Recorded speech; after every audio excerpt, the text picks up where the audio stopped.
ପୂର୍ତ୍ତ ବିଭାଗ ଡ୍ରେନେଜ ନିର୍ମାଣ ଅଧପନ୍ତରିଆ ଅସ୍ୱାସ୍ଥ୍ୟକର ପରିବେଶରେ ହନ୍ତସନ୍ତ ସହରାଞ୍ଚଳ ବାସିନ୍ଦା।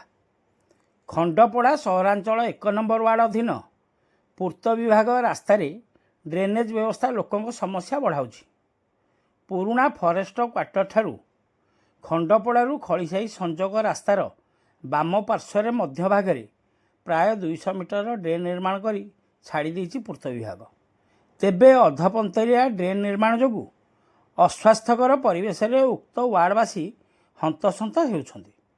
ବର୍ଷ ବର୍ଷ ଧରି ଫରେଷ୍ଟ କ୍ୱାର୍ଟରଠାରୁ ଖଳିସାହିକୁ ସଂଯୋଗ କରୁଥିବା ରାସ୍ତାରେ ଡ୍ରେନ୍ ନିର୍ମାଣ ପାଇଁ ଦାବି ହୋଇ ଆସୁଥିବା ବେଳେ କେଇ ଶହ ମିଟର ଡ୍ରେନ୍ ନିର୍ମାଣ କରାଯାଇଥିଲେ ମଧ୍ୟ ଏହାର ଆରମ୍ଭ ଓ ଶେଷ ଭାଗରେ ଡ୍ରେନ୍ ନିର୍ମାଣ ହୋଇନଥିବାରୁ ଏହି ଅଞ୍ଚଳ ଏବେ ଆବର୍ଜନା କୁଣ୍ଡରେ ପରିଣତ ହୋଇଛି। ଫଳରେ ଉକ୍ତ ଅଞ୍ଚଳରେ ବସବାସ କରୁଥିବା ଲୋକେ ପୂର୍ତ୍ତି ଗନ୍ଧମୟ ପରିବେଶରେ ରହୁଥିବା ନେଇ ଅଭିଯୋଗ କରିଛନ୍ତି।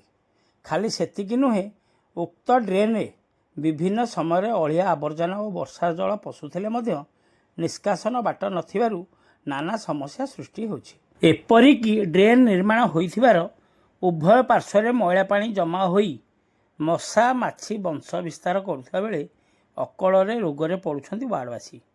ସ୍ଥାନୀୟ ବାସିନ୍ଦାଙ୍କ ସ୍ୱାର୍ଥ ଦୃଷ୍ଟିରୁ ଏଠାରେ ପୂର୍ତ୍ତ ବିଭାଗ ପକ୍ଷରୁ ତୁରନ୍ତ ସମ୍ପୂର୍ଣ୍ଣ ଡ୍ରେନ୍ ନିର୍ମାଣ କରାଯିବା ପାଇଁ ଦାବି ହେଉଛି।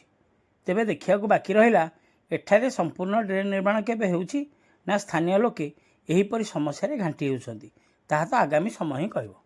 ଖଣ୍ଡପଡ଼ାରୁ ସନ୍ତୋଷ କୁମାର ସାହୁଙ୍କ ରିପୋର୍ଟ, ଖଣ୍ଡପଡ଼ା ଖବର।